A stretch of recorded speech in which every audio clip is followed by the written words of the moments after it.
I'm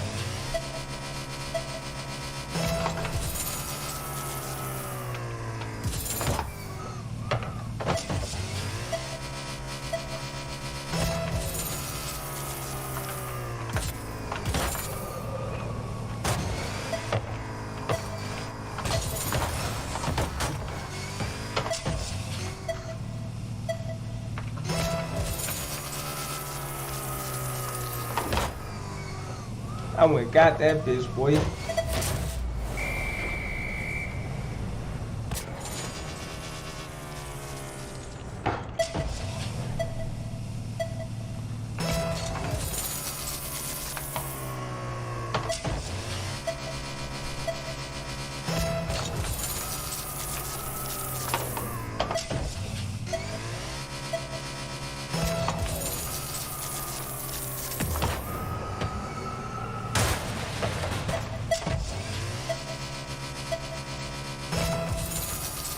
Yeah, look at that bitch.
What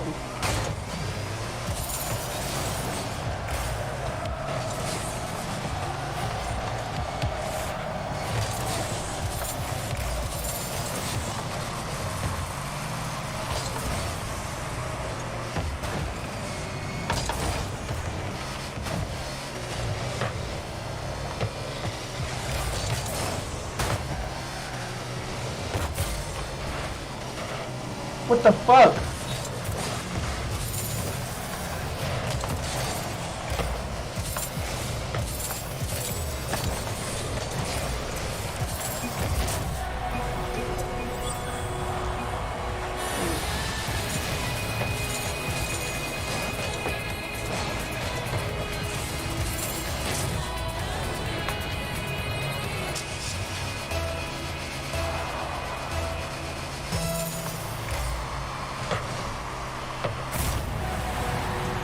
Wow.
Wow.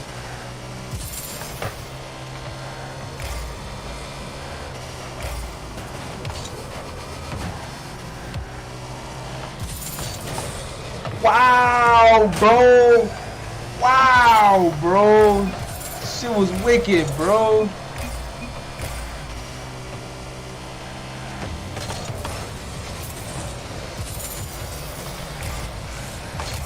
Haha. Oh no! Wicked!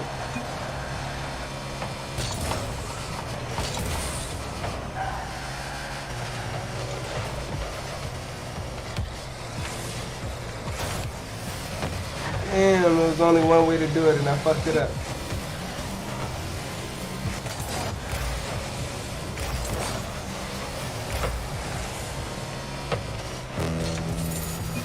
Oh, you bitch!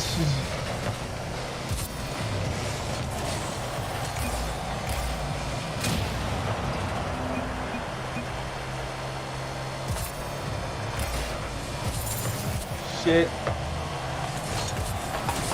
Oh my gosh. If I miss another fucking shot.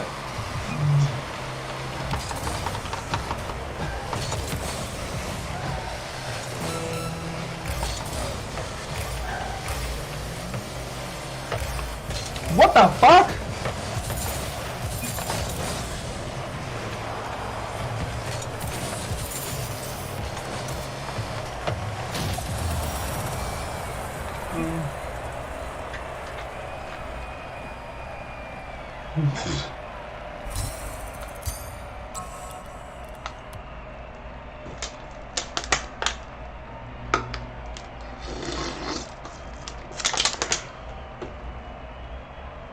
Damn.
Oh!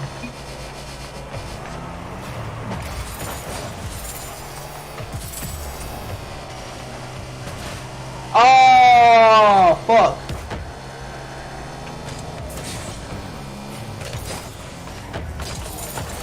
Shit.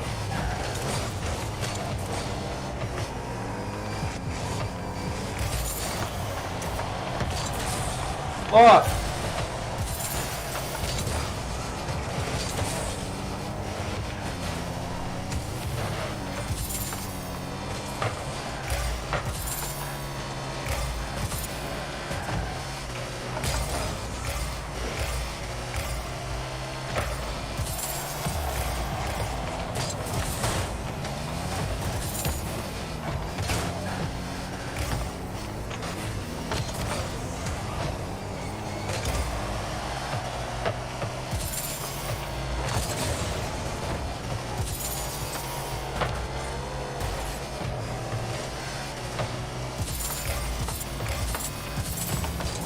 Wow.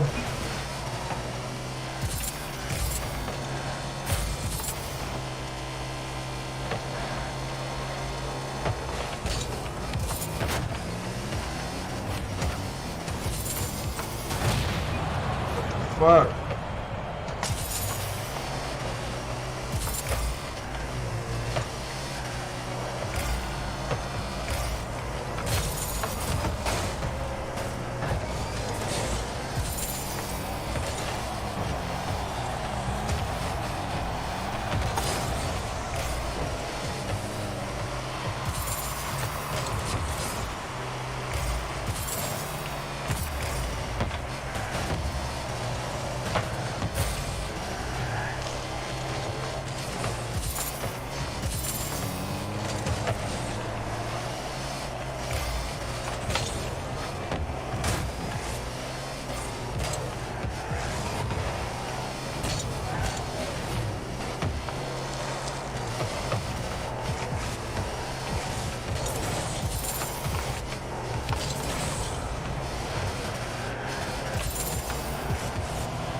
Fuck, bruh.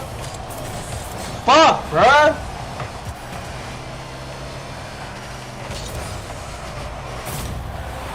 Wow, bruh.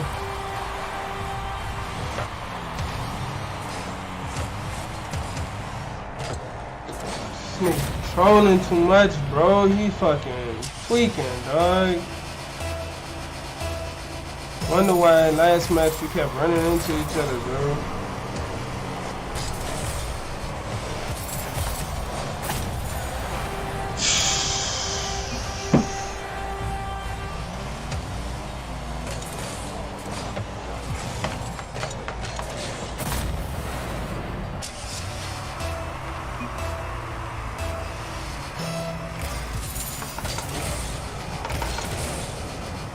Wow, bro.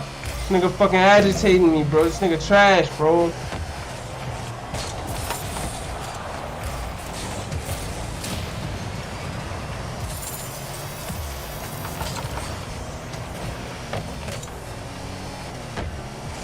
Where you at? Coming from down the court. Come on, bro.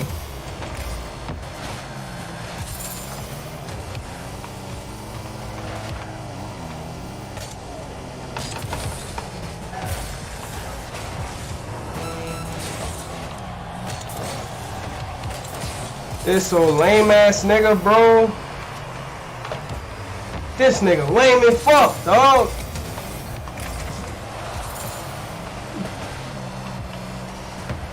This nigga lame as fuck.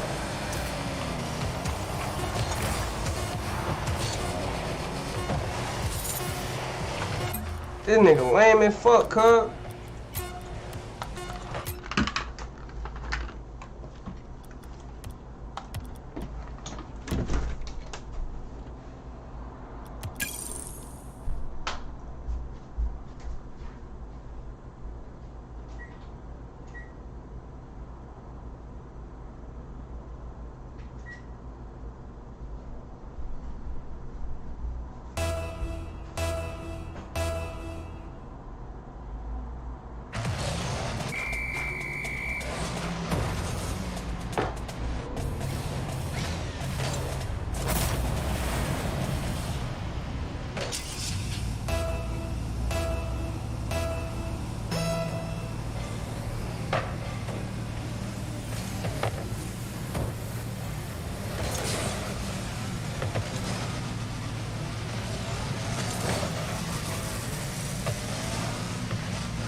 ha ha.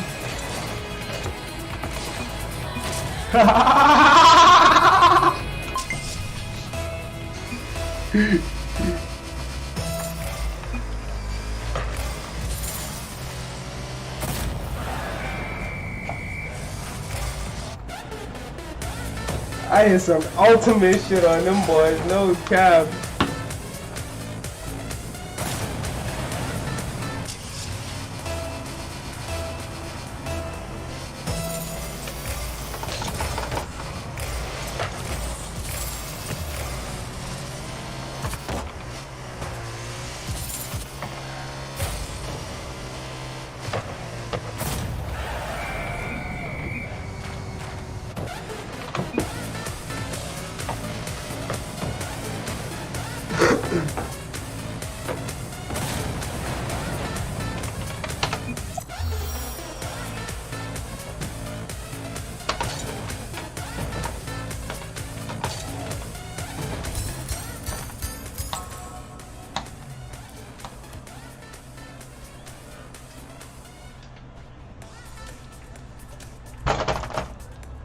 Ha!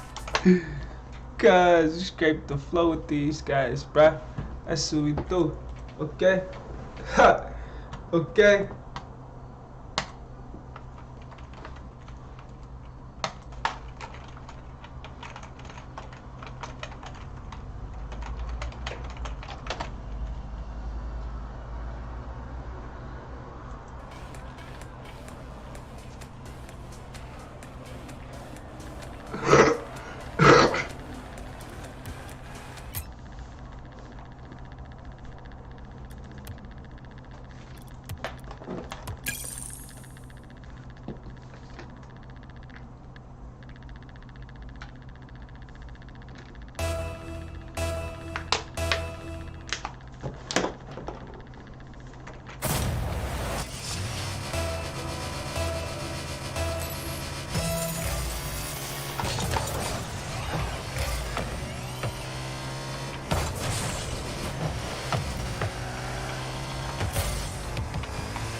Yo, Noindy, your ass is trash.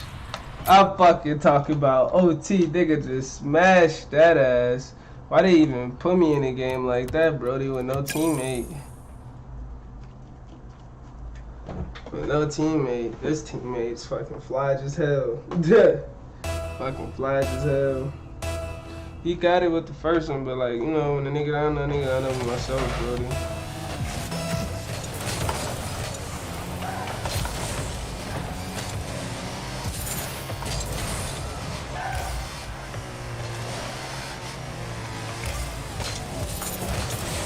Wow!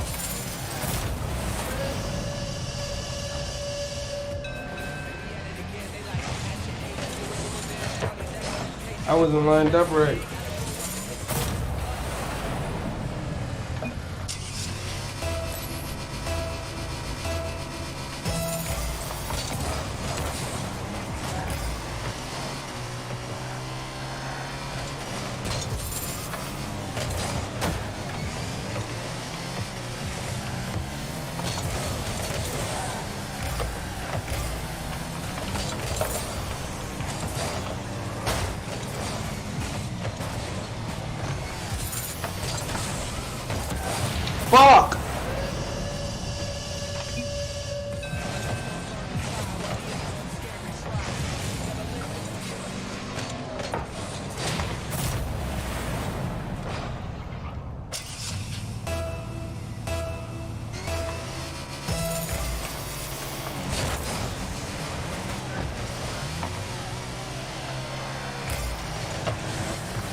Still ain't shit, but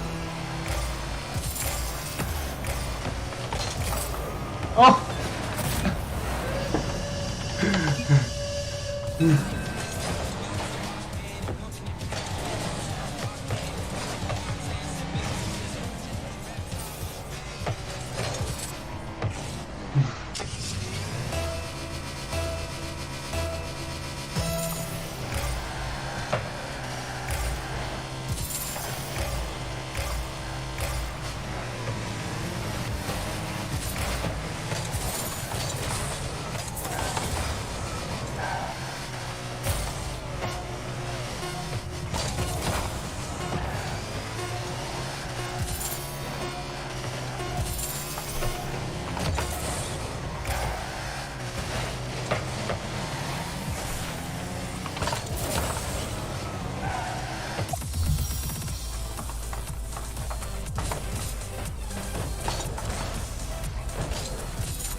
Damn, sorry, wow.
That bitch was wicked, bro. That bitch was wicked.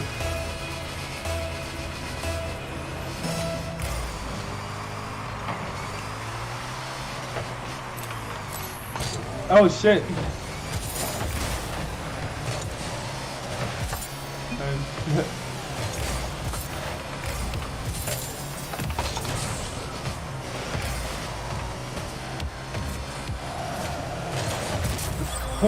Wow.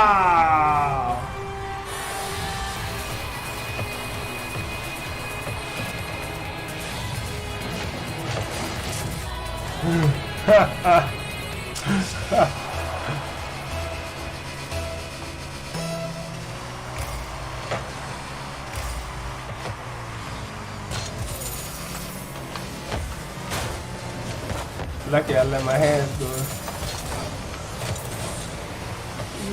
Wow!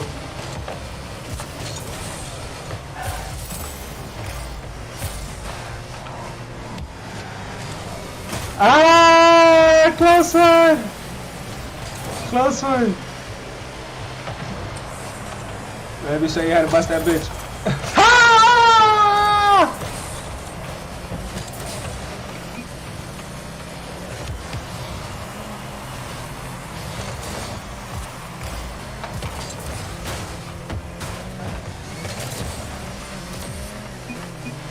Come here. Yeah.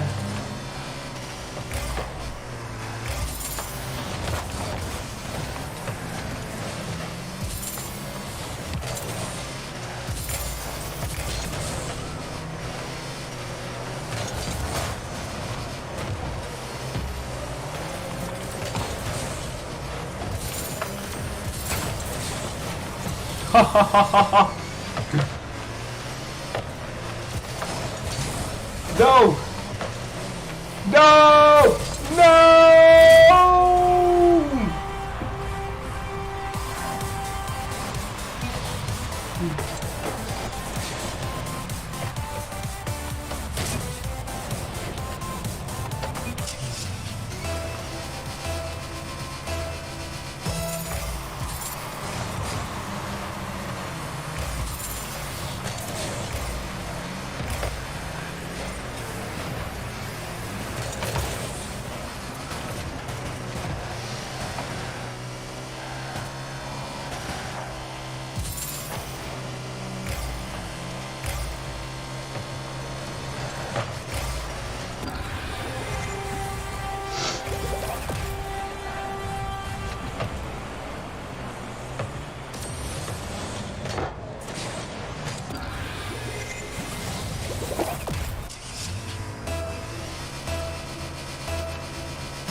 What's up, cuz? Where niggas from, cuz? Where my nigga? West Side Hoover, bro. Alright, my nigga. You ready to Detroit gangster, my nigga? What's up, cuz? Where niggas from, cuz? Where my nigga? West Side Hoover, bro. Alright, my nigga. You ready to Detroit gangster, my nigga? No killer. Yeah. Well. Where niggas from, cuz? Where my nigga? West Side Hoover, bro. Alright, my nigga. You ready to Detroit gangster, my nigga? No killer. Yeah. Well.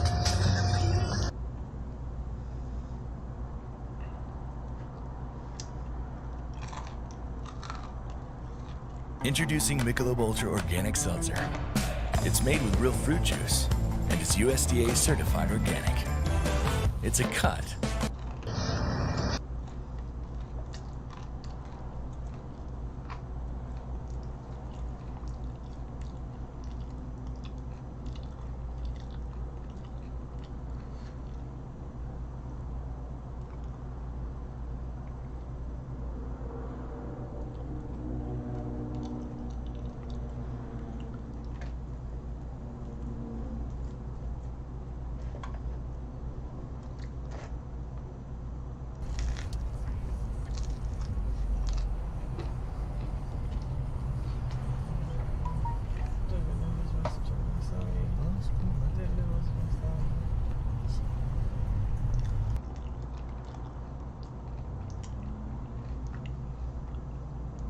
When you're in the streets, shootings happen every day. But the difference between these new gangsters and the ones that came before them is that now rappers show the whole world what they're doing on social media. So when something really goes down, it's often caught on vid. Here's a look at a few rappers who have been run up on by ops while on IG Live.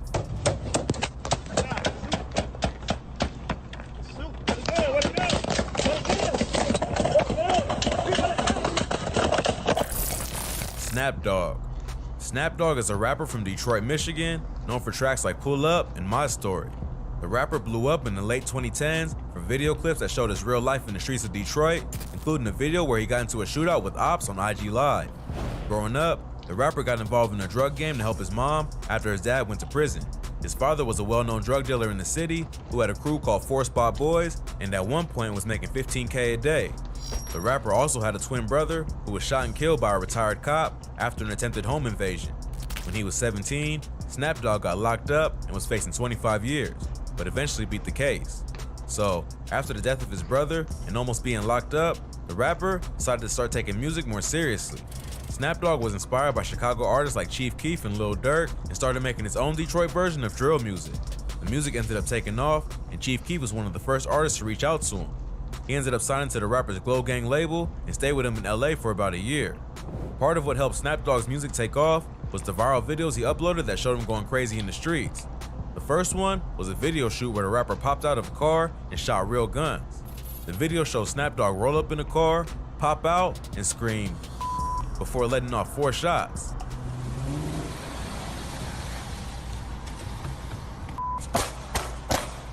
It's clearly a video shoot because there's a photographer right there, but minutes later, the police show up and start chasing them. They end up shutting down the whole video shoot and arresting everyone standing on the front lawn, including the production crew. In another clip, the rapper can be seen getting into a shootout on IG Live. The video starts out with the rapper and his friend standing on the block, screaming into the camera. In the distance, someone can be heard yelling, "Who's Snap Dogg?" And the rapper replies by shouting back, "Nigga, I'm Snap. Nigga, what's happening?" I'm Snap. What's happening? Seconds later, you see him drop the phone and start firing a pistol in the direction of his ops, while fans are still commenting in the feed.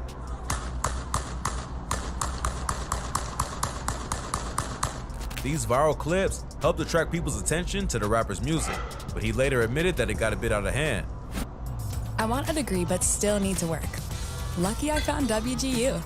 With a 92% student satisfaction rate, they're flexible, My boy really living like built that. for any schedule. Nigga said, nigga, who Snap Dogg? Nigga, I'm Snap Dogg. Attention What's to the up? police and made it hard to move around. But part of what helped the rapper build a fan base was how crazy he was and that he didn't care to record and post it all. But if you thought that was crazy, this next rapper got into a shootout with ops outside a barbershop while buying a Kobe Bryant jersey. Honeycomb Brazy. Honeycomb Brazy is a rapper from Mobile, Alabama who signed to Rap A Lot Records. Although the rapper has racked up millions of views on songs like Freestyle and Dead People, Brazy is better known for his activities in the streets than his music. The rapper grew up in a rough part of Alabama and started getting arrested at just 10 years old. Even though he's only in his late 20s, he's already spent over 10 years behind bars and has been shot multiple times. He even got into a beef that got so out of control, his grandparents were murdered and had their house set on fire by a man who allegedly has connections to the cartel. Leila and Tony Lewis, and were the head of their families. And we've also learned that they are the grandparents of local rapper Honeycomb Brazy. Check out our previous video on Honeycomb Brazy for more info on his criminal history and past. Back in 2016, the rapper allegedly shot one of his childhood friends, Ladarius Stank Moorer, after Stank showed up at his girlfriend's apartment and found Brazy there. The rapper was supposedly just there to sell her weed, but an argument broke out and Stank ended up dead. Brazy beat the murder case, but after that, he became one of the most hated dudes in his hood because Stank was well known and well loved in the city. Ever since, Brazy has had a target on his head and has been shot at by ops several times. In November 2020, the rapper went to go purchase a Kobe Bryant jersey in Montgomery County, which is about 2 hours from Mobile.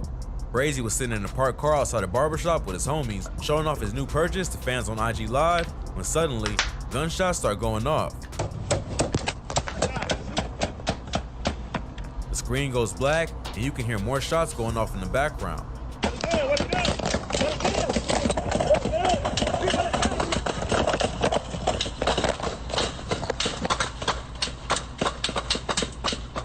Brazy was not injured in the shooting and later released the surveillance footage from outside the barbershop to show another angle of what happened. The footage shows a gray BMW slide past them and continue driving. A few seconds later, the rapper's crew starts ducking behind the car and reaches into the back seat to grab their guns. They all start letting off shots, and at one point, a dude in the driver's seat jumps out and starts running toward the other car, which is somewhere off camera. Somehow, no one was hit, but it does show that Brazy's crew is ready for smoke at any moment. If you thought that was crazy, this next rapper was on IG Live saying that his ops were outside trying to play, only to get shot at seconds later. Spider D. Spider D is a rapper from Chicago who's affiliated with the Black Disciples. Fans of drill music will know that the BDs have been dominating the music scene in Chicago since drill first blew up back in the early 2010s. Rappers like Chief Keef, Lil Durk, and King Von all rep the BDs, and the gang has a way bigger influence on the music industry than their rivals, the Gangsta Disciples. But in the streets, it's more evenly matched and the two gangs have been at war since the 90s. Most drill rappers tend to rep either GD or BD, and the music only escalates the beef. Spider D is a rapper from the Wild Hundreds on the south side who reps the BDs. He started making music back in 2017 and has slowly built a buzz over the past few years. He's known for tracks like Listen Here Part 1 and 2, and it's up there. But what really put Spider D's name in the news was when he was shot at on IG Live while talking to fans about the release of his new project. Spider D has said in interviews that his homies encouraged him to rap because the ops were always making diss tracks and they had no one in their crew to respond. And Foden was always begging me to drop music because our ops was always dropping diss songs and all that. But I'm like, man, nah, man. But I dropped my first video was what? It was 4/20, 2017. That's when I dropped my first video. Although that's not the only reason he started rapping, in Chicago, the rap scene is always mixed with gang culture in some way. In May 2021, the rapper was doing an IG Live session where he was chopping it up with fans and talking about releasing new music. At some point, the rapper changes the subject and starts talking about his ops. In the video, he unzips his shirt to show that he isn't wearing a bulletproof vest and says, "You know what they say about them with a hoodie on in the summertime, he ain't trying to play." Seconds later, gunshots start going off, shirt to show that he isn't wearing a bulletproof vest and says, "You know what they say about them." At some point, the rapper changes the subject and starts talking about his ops. In the video, he unzips his shirt to show that he isn't wearing a bulletproof vest and says, "You know what they say about them with a hoodie on in the summertime, he ain't trying to play." Seconds later, gunshots start going off and the video starts getting blurry as the rapper runs to avoid getting hit. Right up.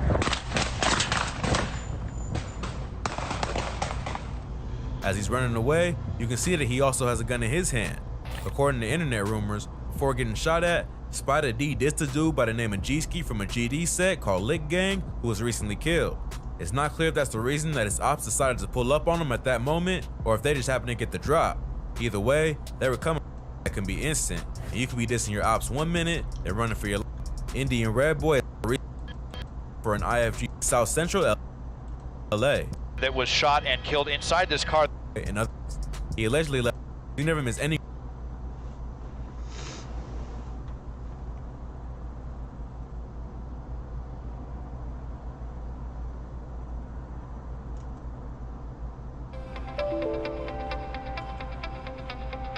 I first knew I wanted to be a pilot at a very... This was the moment cops say the co-owner of a convenience store shot at a man they claim was stealing beer from the store. On surveillance, you can see a man in a gray t-shirt carrying a few cases of beer out the door. The owner and his son, who are behind the counter, look at each other and then run off after the suspected thief, cops identified as Reedy Defoe. It looks like the son dropped something on his way out and quickly picks it up. Defoe is seen outside the Florida store tossing the beer cases in the front passenger seat of his white car. That's when cops say the 22-year-old co-owner, Mahidiam Hassan, fired his gun at Defoe. Defoe, who was shot in the arm and chest, later crashed his car and was rushed to the hospital in critical condition. He had just gotten out of jail last month. The co-owner was charged with attempted murder. Cops say the beer is worth about $36. For InsideEdition.com.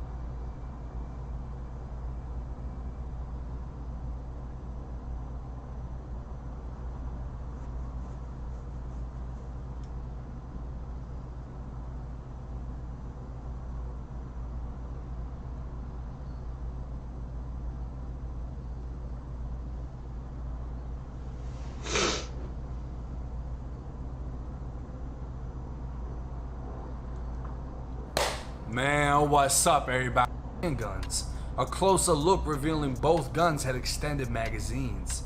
As they opened fire on the sidewalk, unleashing what NYPD said was over 40 shots, two men on scooters can be seen on surveillance video crossing the street and driving up behind the shooters. It was easy to see this was a planned attack with a planned escape.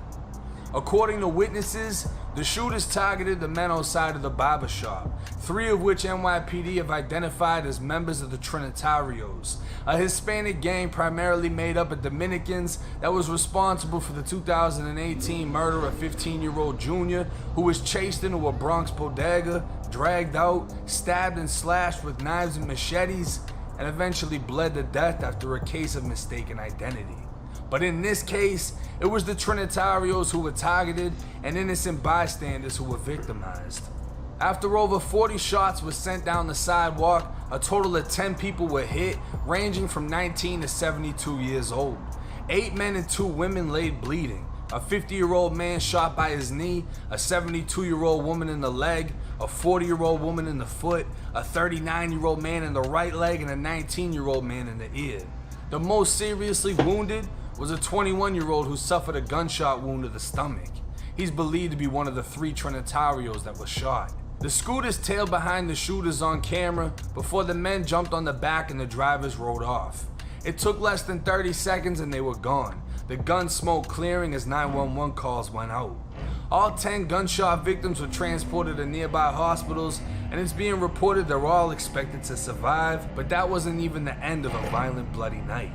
A little over a half hour later, 3 men were chasing a 4th man in Manhattan. He managed to run into a corner store, a gun seen in his hand on the store's camera. He was followed by the 3 other men, one of which was walking with a gun in his hand. The man went behind the counter, gun in hand, as a store employee crouched in fear, but the 3 men walked out, deciding not to shoot him on camera. The man came from behind the deli, walking outside thinking he was in the clear, and gunshots erupted as a group of people were sitting outside. A 78-year-old woman was shot in the hand, a 58-year-old woman was shot in the leg, and a 42-year-old woman was grazed in the arm. 12 bullet casings were found at that scene. Between midnight and 5 a.m., 5 more people were shot in separate shootings in Brooklyn, 2 of those victims dying, including a 32-year-old man who was reportedly shot in the torso while sitting inside of his car. 2 gunmen have reportedly walked up to the vehicle before shooting into it, causing it to crash into the side of the building. A bloody night turned into a blood-stained morning in New York City, a city strict with gun laws, and even stricter punishments that can't seem to control the violence within the boroughs or protect its innocent bystanders who seem to be getting shot more than the intended targets. The only hope for New York City is a cold. With Fundrise, you can invest here, from there, or there.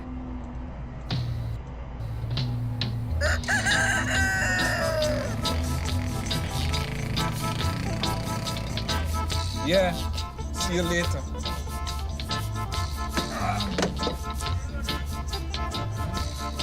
We consider this a very special place called Cockpit Country, which is regarded as the last remaining wilderness area in Jamaica.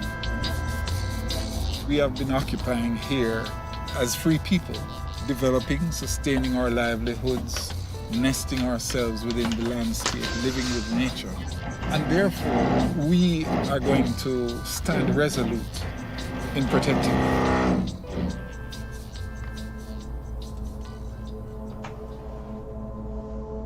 The government wants to mine bauxite, which happens to be in Cockpit Country. We have to figure out how we proceed from here as a group. The people here, all we know is about farming. But people have to eat. If we stand here and ignore the consequences of bauxite, we have nothing to turn to. It's not only that mining will destroy the livelihoods of the people. We will have to go. I'm sure Noranda and the government is strategizing. Prime Minister must hear the people. We elect a government to protect us. They go in partnership with people who have an interest in destroying us. And they join with the enemy. If you're gonna destroy our environment, you're gonna destroy what is our bread and butter.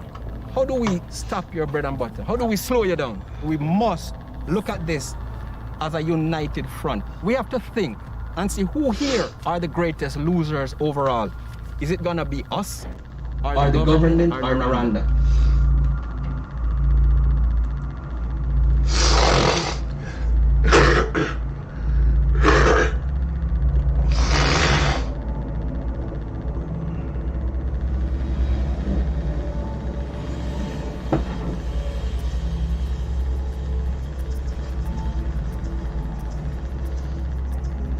When people think of Jamaica, they typically think tourism.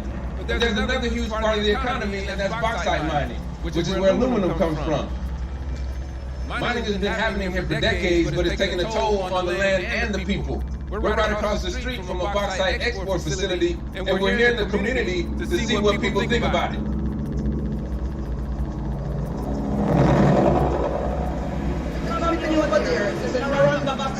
Every time when the ship come in and they are loading the ship, the dirt come over and it is pulling up the entire place. Noranda is like a billionaire. They own everywhere. Being that we've been in bauxite for more than 50 years, the benefit is not laid back to us. It makes no sense. They're just taking away people all over the place. I don't know where Jamaica is going. Because it's in a bad shape and we are not making money from it. We are losing. On a long-term basis, the whole country will damage. They are just here to rip off poor people and take over their land.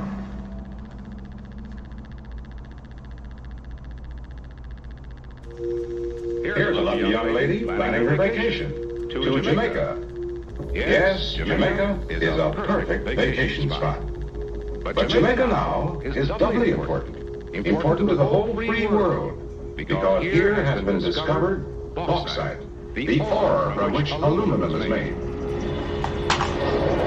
In 1952, Reynolds Metals sent the first shipment of Jamaican bauxite to the U.S. And by 1957, Jamaica had become the world's leading exporter of bauxite, shipping out roughly 5 million tons each year, creating an economic boom for the small Caribbean island. More aluminum for the nation's defense. And more aluminum for all your needs. From the vacation land of Jamaica.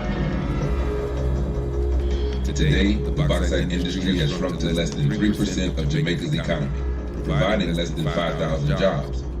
But the government has budgeted over $100 million to expand the industry through 2023, raising concerns among the Jamaican people and environmentalists. Diana McCauley is the founder of Jamaica Environment Trust, an organization that tracks development projects in Jamaica and their impact on the environment. Why is bauxite such a big deal here in Jamaica? It's a big deal from many points of view. It's been an important plank of our economy, but we have never, in the entire years of the industry, paid attention to its impacts, to its costs. When you go into an area to mine, the bauxite is in the bottomlands, and it's bottomlands where also farming takes place. There have been impacts to communities, so had people moved out of the communities to allow the mining to take place. And if you talk to the farmers who've actually got land to farm that has after bauxite has been mined, they will tell you there's very little it can grow. How does the bauxite industry in Jamaica impact the health of the folks living in these communities? Small particles are harmful to respiratory health, from sinusitis to asthma to heart disease, depending on the size of the particles.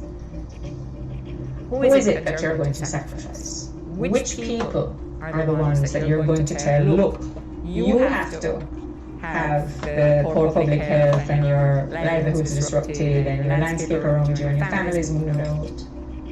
Who are those people that are so expendable and can be sacrificed? The three biggest bauxite companies in Jamaica today are the U.S. company Noranda, the Russian company Wadalco, and the Chinese company Jisco, located in St. Elizabeth Parish, one of the most heavily mined regions